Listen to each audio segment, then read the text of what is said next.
and welcome to this very special TV10 event, Sounds of the Screen, our Mega Show Week collaboration between Sounds of the Valley and Homescreen. I'm Addison Dayton. And I'm Evan Claymore. Tonight on Sounds of the Screen, we, as TV10's two most prominent yappers, will be talking about some of our favorite video game soundtracks and scores, and have an open mic discussion about the music we love. All that after this intro.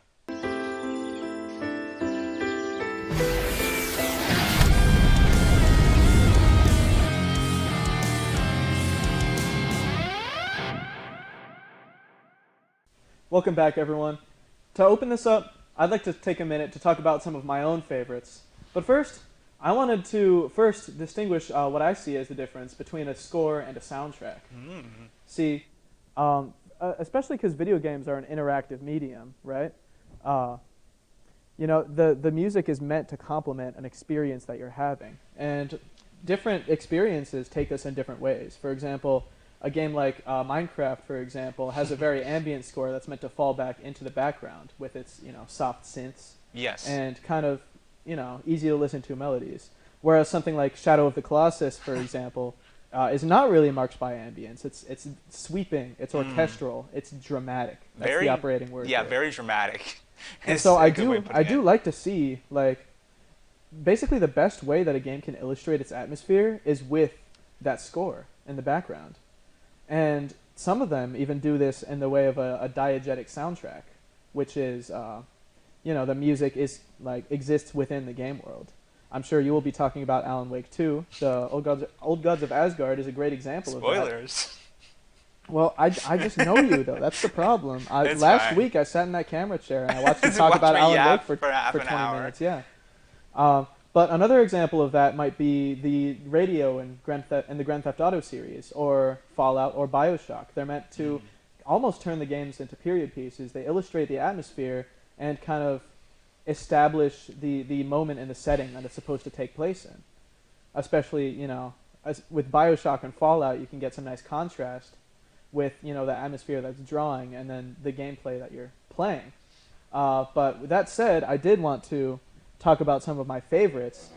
These two games specifically, Super Mario Galaxy and Outer Wilds, they both take place in space. Space is a very, very prominent theme in both of these, but they take it in very different directions. Super Mario Galaxy, Mario music has always, been upbeat, jovial. That's kind of a hallmark of the series. If only it was easier to get Nintendo music in America. That's very true. We probably won't let you guys at home listen to too much of this. But Super Mario Galaxy is the first in the series that had a full orchestral soundtrack. So every song, you had that atmosphere, that weight. It made being a plumber in overalls running around on space planets and planetoids. It made it feel, dramatic. And a lot of these, I first played this game when I was very, very young. I don't want to say nostalgia has blinded me, but I do think it's tinted the view a little bit. Yeah. A lot of these songs. The one I wanted to use as my example for these sweeping moments is the theme from Battle Rock Galaxy, which has a very strong string ensemble, and this melody that builds up into a climax. So that's about the vibes from the Super Mario Galaxy soundtrack. It does have its moments of ambience, but for the most part, it's characterized by these big, dramatic, sweeping orchestral arrangements. And to contrast that with Outer Wilds over here, the explorable area in Outer Wilds is much smaller. It's a single solar system, and it has a much more personal and intimate take on space, because all the music in Outer Wilds is diegetic. It's played by the instruments that each of the characters have. For example, this over here is Rebek with their banjo, and this is Chert with their drums. And the interesting thing about it is that there's a mechanic in the game that basically lets you hear them from wherever you are in the game's map. Oh. So you can still feel that connection to these other characters through the music. Outer Wilds does also have a lot of ambient score, but it's a lot less put at the forefront compared to the diegetic instruments that are directly placed within the game. Yeah. And it also does a lot to characterize the game's tone as one of hope. These are this is a this is a people that's first reaching out into space. They're the music makers and they're the dreamers of dreams. That's beautiful. Yeah, I've never had the chance to play Super Mario Galaxy myself, unfortunately. Even though I only really had a Wii growing up, I don't know how that worked out. That's like one of the 5 games. I know. I was too busy playing Skylanders, and I've not had a lot of love for Skylanders. That must have been a controversial. I couldn't tell if that was love. I can't really tell. We'll say it's love. It I have also not got around to playing Outer Wilds. It's on my bucket list. Okay, I'll get around to it eventually. But I have listened a lot to the soundtrack, and it is a beautiful soundtrack. It has one of my favorite niche genres of like folk space in a lot of points. I forgot to touch on that. It is very folky. It's banjos and drums and harmonicas. Yeah, so that's really enjoyable for me to hear. So I think pick some strong ones. We'll move on to my time now. We'll scroll down a little. Okay. Now, before I even talk about these bad boys up here, few games I do want to bring up. First of all, the God of War duology, the recent one. Amazing music. One of my favorite composers, Bear McCready. I don't know how to say names. Bear McCready, one of my favorite modern composers of games, and other stuff. He does stuff aside from games. But those 2 soundtracks and scores are amazing. You have very powerful, like Gregorian almost chants in those games that kind of symbolize the character, while also having a lot of gentler moments. And Reeves' lament and that little melody that is throughout the second game, like, will never not make me cry. Beautiful, beautiful. I'd also like to talk briefly about Disco Elysium, which I know you're also a fan of. The Disco Elysium soundtrack absolutely hits hard. It's really good. It's by Sea Power, which is a British band, and they reuse some of their old stuff as well as composing some new stuff. And it has this perfect sense of like melancholy and hope. It does the perfect job of evoking whatever emotion you need for a scene, which I really enjoy. And then, obviously, I feel like when I talk about game music, I feel like I have to shout out Undertale. The Undertale soundtrack is amazing, especially its use of leitmotifs. I'm a big fan of leitmotifs, however you say it, and being able to reuse certain like melodic symbology, whatever, throughout a game to represent a character and emotions and like a place is deeply fascinating, and Toby Fox does that super well.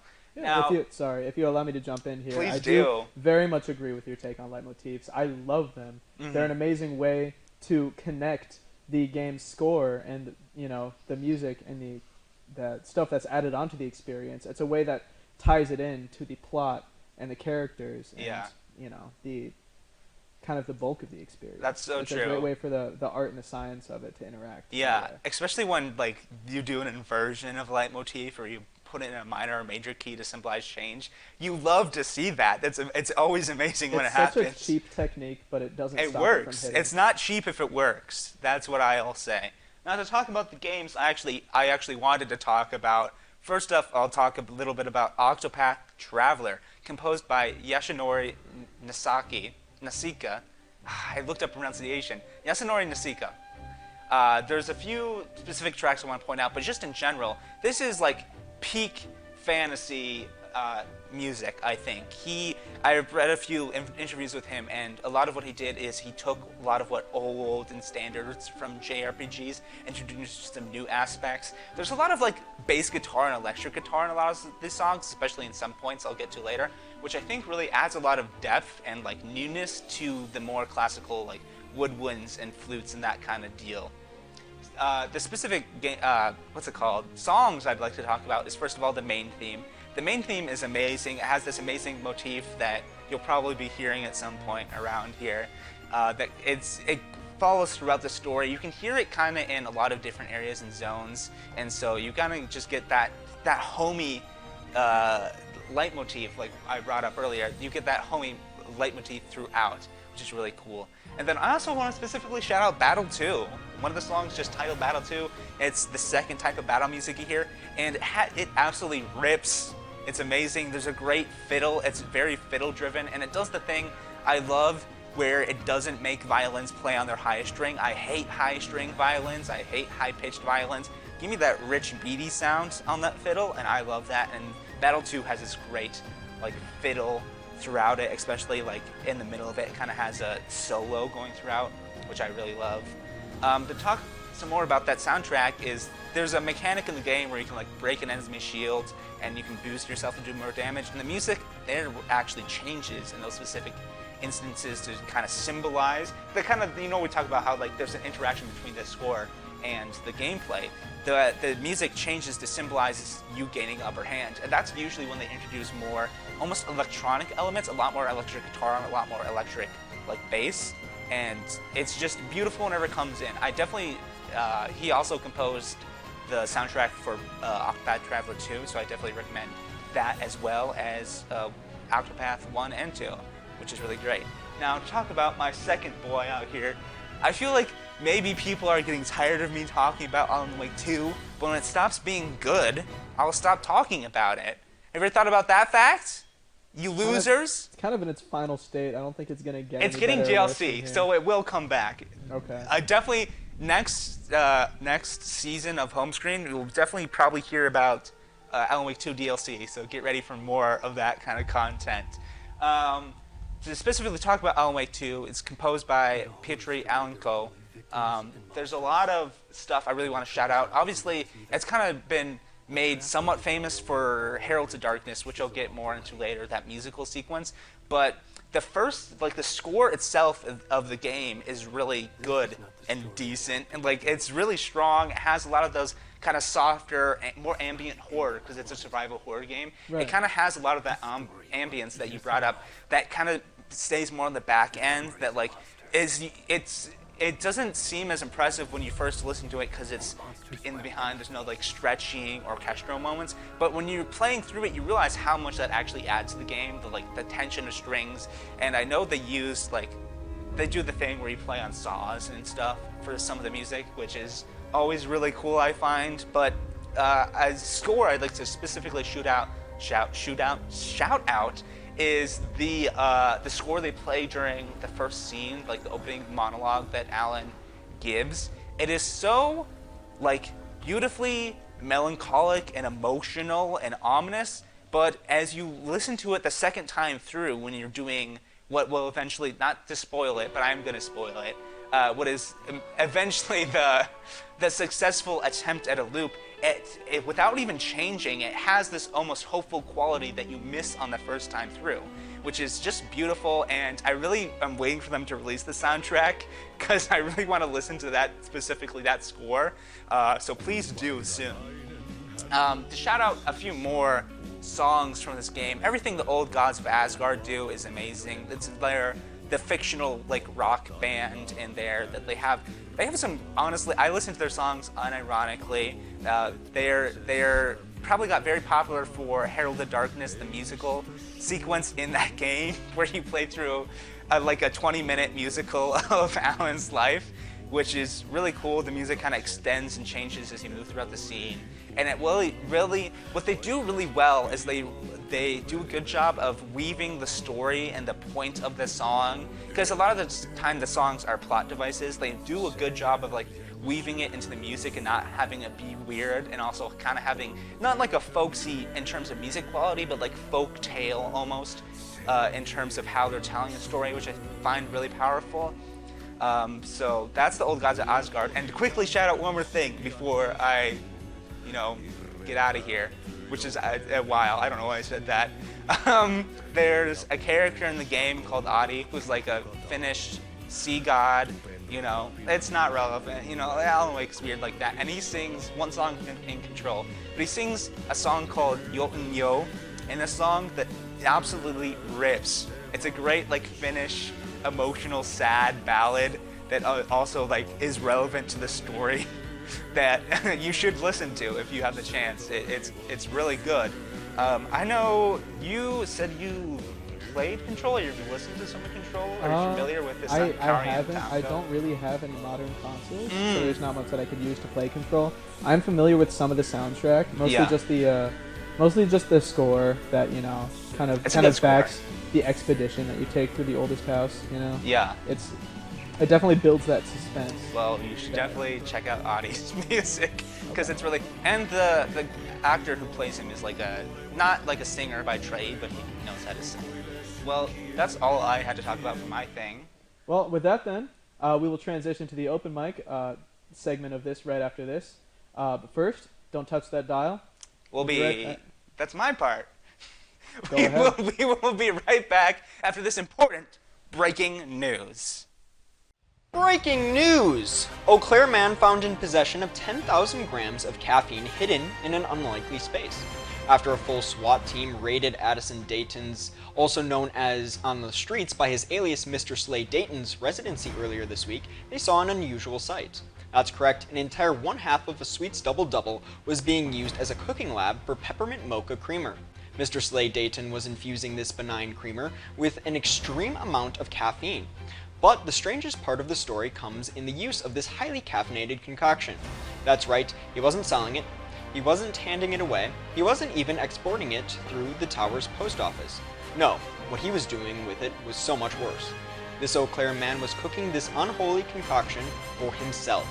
That's right, people, this man was juicing on peppermint mocha the entire time, which now that I think of it, checks out. Mr. Slay Dayton has been tried by a court of law and will be serving out his sentence of 2 to 10 working at a Starbucks serving coffee to the masses. Welcome back. We're moving on now into our open mic discussion panel. It looks like we already have somebody on deck. Let's see what he has to say. It's me, news guy. So I'm here to talk about a gaming franchise that I think is, in my opinion, one of the most intrinsically tied franchises to music that perfectly splices gameplay and music together, and that is The Legend of Zelda. That's true. That's a very good example. Good opinion. You can't find a game that is so intrinsically and steeped in music like The Legend of Zelda is. If you think about some of the earliest installations, the ocarina, all of the instruments inside of Link's Awakening, the pan flute inside of Spirit Tracks, all of these different instruments that The Legend of Zelda plays with, and the scope that it can go over and use. I mean, you have these epic moments of you riding on Epona across the Hyrulean fields, ready to do battle in anywhere, like that adrenaline and adventure pumping through your veins. And then you have these downtrodden and these downright depressing moments of saying goodbye to cherished companions like Fi and Midna, with Midna's lament and Fi's farewell, and like Zelda's lullaby. You have these tracks that inspire like fear or intrigue, mystery, like the Song of Storms, or songs that inspire a moment of contemplation, like the Song of Healing or the Fairy Song. And that's not even mentioning the music of the bosses. I mean, some of the best boss tracks ever. I still remember my first time battling Demise in the Skyward Sword. My dad sitting there and cheering me on because we love this franchise so much together. And just hearing that boss battle music starting to roll in gently as it starts to build up slowly and then goes into the second part and the third part of the battle. There isn't a franchise that I believe is more entwined and connected to music other than The Legend of Zelda. Right. And it is something to behold. Thank you very much for bringing up Zelda, by the way. I think it's a series that illustrates, probably, by itself in a really great way, the contrast between like ambient and dramatic scores. Oh, exactly. Because for the majority of the series, you have these dramatic, bombastic scores, like the Hyrule theme from every single game. Oh, they all slap. Theme from Wind Waker, all of them. And then recently, with the newest installations, Breath of the Wild and Tears of the Kingdom, we've had these kind of lush piano arrangements that have been more ambient. Yeah. And the way it inspires like that need for adventure and like that tie for like it's like I'm gonna go out there and explore, it's so intrinsic. I mean, that Breath of the Wild, like you were there, right, watching like the release trailer for that, the Breath of the Wild, as he ran out and looks across all of Hyrule. Yeah. And the Tears of the Kingdom title track is amazing. Oh, exactly. It does it in spades. In the trailer when he like dives and you suddenly see all that. Crazy. They have some of the they have such great shots of like that tie the music together, and it's something that I just had to bring up because it's just such an amazing franchise that has such a verbose and just completely like a menagerie of different types of music, and the way they also bring songs from the past into the future, like the Great Fairy song, or the Great Fairy Fountain, and they not like repeating it in repetition, but paying homage to those. My It's favorite amazing. example of that is the Dragon Roost Island theme from the Wind Waker Yeah. being reused in the Kolgara boss theme from Tears of the Kingdom. Yeah, and that's the thing. It's like I hadn't even heard of that connection yet, and that's the amazing thing. It's like that there are so many of those like unfound gems to like find in so many of the games. But Yeah. Well, Zelda, man. Yeah. You gotta love Zelda. Zelda, you gotta love Zelda. yeah, the Thank Legend you. of Zelda does it so well. Thank you so much for coming on to the open mic. It's been a pleasure. Who do All right. we got up next? Next after victim, Alex? little Squid Boy. All right. Well, I do not have as detailed of an idea as that. I just want to come in here and talk about how I really like the soundtrack of Hollow Knight. I think it's a really good soundtrack. I feel like it also like really clearly like shows like the examples of like ambient versus active music. Like you have like a lot of like dramatic kind of like slow, softer themes for like a lot of the environments. And then like all of a sudden you'll just like be hit with like some like random enemy encounter or like boss, and the music will just like suddenly like shift, and now it's like it feels like, oh no, I'm gonna die, which you probably are. The game's pretty hard, Yeah. especially the first time. Right. Yeah, and like I don't know, the songs are also like really catchy too. Like I find myself up like kind of just getting stuck in my head, like the main theme or just like some of the boss theme just like over and over again. If I can jump on that for a second, Hollow Knight is a really, really good example of how to make leitmotifs work, because there is this one specific leitmotif that appears in the title track, title screen theme. That's the one, and then it's reused at so many points during the game, like in the Broken Vessel boss fight, and then even in the final boss theme, it appears again and again. Yeah. It's a great way to illustrate kind of the world. and the Hollow setting. Knight, Hollow Knight is another example of one of those games I have not played, but I have listened to the soundtrack to. And it's like, there's something like so interesting about those kind of games as well, that you can just listen to the soundtrack to, that you can almost get the feel of playing the game without having to play the game. Although I will get around to it eventually. Yeah, you should. It's on my list of like 50 games. Yeah. Yeah, I guess something else I also like about it is like a lot of themes they seem kind of similar to each other. Like when you just like skim them, like they seem pretty similar. But like each of them, they like when you actually play the game or just listen to them a little bit more, like they each have like their own sense of identity. And it's like that's really something that's really cool. Like you can tell like the difference if you like listen between like the Crossroads and Green Path. Like it's a kind of similar theme because like you're doing a similar thing. But like they both like give the identity of their different area pretty well. Yeah, it's a strong composer that can make differences that don't seem like differences. Yeah. Right, it's very subtle differences that, it's more deeply illustrated when you actually play the game. So I guess the moral of the story is play Hollow Knight. Yeah. And then play. I will. Yeah, and then play the sequel when it comes out in 2948. I don't know. They have a storefront now. It's happening. It's really happening, Ben. We'll have more to talk about. It's once gonna that, release this once year, that Ben. drops. It's gonna release this year. Well, it's been out for 2 years actually. I don't know what you mean. I've been playing. I just played it right now. You know. Yeah. That's a lot to ruminate on, Ben, that Yeah. you've given us, Mr. Squid. Mr. Indeed. Squid. Squid, do you have any opinions? A man of few words. Very eloquent. Mhm. All right. All right. See you later, soldier. All right. Who do we have up here? Welcome to the party. It's Somerset. Yeah, it is. that That's- sure that's- is my name. It sure is. All right, well, I'm here to talk about the music of Splatoon. Mm. Splatoon is like one of my favorite games to play because you can do it like competitively or the solo missions, but the music in it is just amazing. There's 3 games out now, and each game has a different set of idols. Like the first game has Squid Sisters, which are very based in Japanese pop. The second game has Off the Hook, which is based around like punk rock and American hip hop. And then the third game, which came out about a year and a half ago now, has a lot of influences for their band Deep Cut. they're inspired by Japanese, Brazilian, and Indian music. So like each game ends up having like a different vibe to it. Yeah, that's cool. I mainly played Splatoon 1 on the Wii U gamepad. And my sibling loves those games. And I love how they have, I don't know if it's another language, but like the vocal effects and also the like the weird way they speak it's almost like English is really fun for a lot of those tracks, especially hearing like in a fight. Oh, definitely.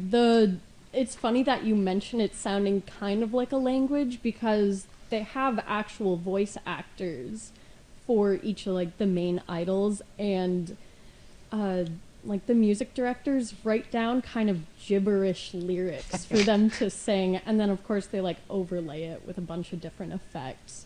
But God, I just love Splatoon so much, and the music in it.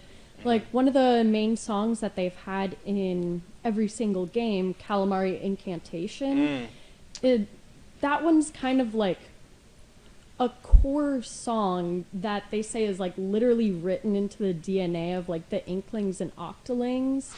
It's just like everyone's song. And in the second game, it has like the power to override brainwashing. Oh yeah, I've heard about that. Which is insane, but it's like, it's so fun how in each one they keep adding like more and more to the same song and remixing it in a way that's so familiar but so new at the same time. Yeah, I remember the first game's like final boss battle is with the DJ Octopus. So like the music is fairly important to like the actual textual story of the game, because the calamari are like key characters in the story mode as well. Like it's not just off to the side, which I think is really cool. That interlined, whatever the word is. It's some word. I don't know words. I'm an English major. The intersection between like the gameplay and the story and like the importance of music, I think is really what makes Splatoon so strong. At least part of why Splatoon is such a strong series of games. Yeah, it definitely does. And I also like how they don't use like only the main three bands. Like they have a bunch of background ones that they'll play like in the lobbies while you're actually fighting. And like I know when you're doing the solo mission, pardon me, they have like this extra little thing where the music, like there's none at the beginning, and you start like collecting artifacts of music, and so it keeps adding on to the soundtrack as you go on until you have like this final song. Yeah, that's really cool. I didn't even know that. Yeah. It's sick. Well, thank you for talking. I love Splatoon. I love the chance to talk about it. And my sibling will probably be very happy. Yeah, thanks for letting me talk about it. No problem. See you later, the soldier. earrings are purely coincidental. Oh, totally. What? They're worming around. Exactly. Moving around. It seems that someone else is taking the stage. Our faithful director. Yeah, I wanted to come and talk about this soundtrack so much that I just had to leave the director's chair and come talk about it. But I wanted to talk about the game Bramble, King of the Mountains. I know you said you haven't played that, but I would highly recommend it. It was a really fun game. I played it over the summer. And the soundtrack is, I think, absolutely incredible, not only in the moments where it's like these epic, like scary moments because you interact with like monsters that are in the forest, and there's a monster that's in a lake that plays the violin, and the violin has like these magical powers, and like in those moments it's intense, and it definitely builds up the like suspense and like fear that you feel in those like hard moments of the video game. But also in the like very quiet moments, I think the most impactful like music in the entire game for me was this song that I don't know the name of because it's in Swedish and I just don't remember what it's called, but you're like walking through the like fields, and it's like this such peaceful like music, and it's so like happy and like pure, and it's just like this quiet soft music, and it just feels so like happy. And then towards the end of the game, not to spoil anything, but things go kind of wrong, and they play a reprise of the same exact song, and nothing about it really changes. It's like the exact same, but the like context in which it plays is so different, and just the feeling of like hearing this song that I remember hearing in the beginning and thinking, wow, this is such a peaceful and happy song, and then having my character walk through and just sort of see all the disaster of what has happened, and hearing this song again, I genuinely almost cried because it was so impactful just to like see that contrast of like this happiness turn into absolute like guilt and just despair, and that was really impactful for me. So yeah, Leitmotifs, man, you gotta love them. You gotta love and repraises and leitmotifs. Always gonna get you in the heartstrings for sure. Reprises, whatever. I Reprises? don't need to know how to pronounce words. Aren't you a communications major? Communication is not always about speaking. Okay, you would know that if you actually study communications. I am. Moving on. Thank you, Cole. Thank you. I'll have to check. I'll have to check out the game. Yeah. Because it sounds interesting. It was really fun, and it's not like a super long game, so it doesn't take like all that long. I finished it in like a couple days, and I didn't play for all that long. So I thought it was a really, really great game, and I think the music made it all that much better. Yeah. So Nice. I would really recommend it. Nice and juicy. Yeah. Well, Yeah. thank you, soldier. Take care. Take care. And And it looks like the line for our open mic discussion has run dry. has closed. So, Before we move on, I just want to ask, what did we learn today? I'm not sure if there's anything specifically new that we've learned. I think we've just kind of retread over the same Yeah. Leitmotifs, leitmotifs, rips, always. reprises, Reprises. whatever the word is. Whatever the word is. They're good. That's good. That Music one's is good. That good. one's also good. Music is good. Video games are good. Video games are good.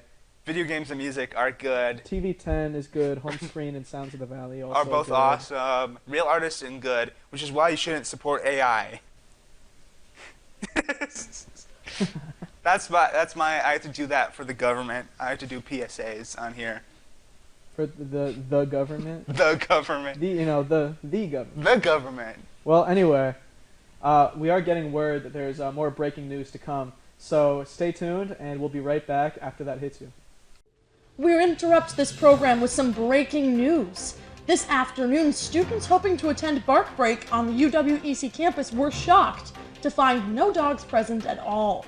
Following an incident at the previous Bark Break involving several dogs, a one treat per dog sanction had been imposed on all participants in future Bark Breaks, angering several dogs and causing a string of protests and an outbreak of dog riots across campus. Dogs have been seen toilet papering the campus mall, harassing the campus ducks, and defacing portraits of Chancellor Jim's dog. During today's Bark Break, a full-scale boycott of all further Bark Breaks began, meaning no dogs were available for students or staff to pet, play fetch with, or to give love to. When asked for a comment, Billy the Bulldog shared his utter outrage in an eloquent sequence of barks and yips. Several dogs have been put on house arrest for their involvement in the riots. As we wait for justice to be served, there is one question on everyone's mind. Who will let these dogs out? Well, thank you very much for joining us tonight. That's about all we have time for. I hope you enjoyed yapping about music as much as we did. You can find more of our content on YouTube at UWEC TV10. Or check out myTV10, uwec.edu, as well as our other social media under the same name. Good Good night. night and good games. Y'all.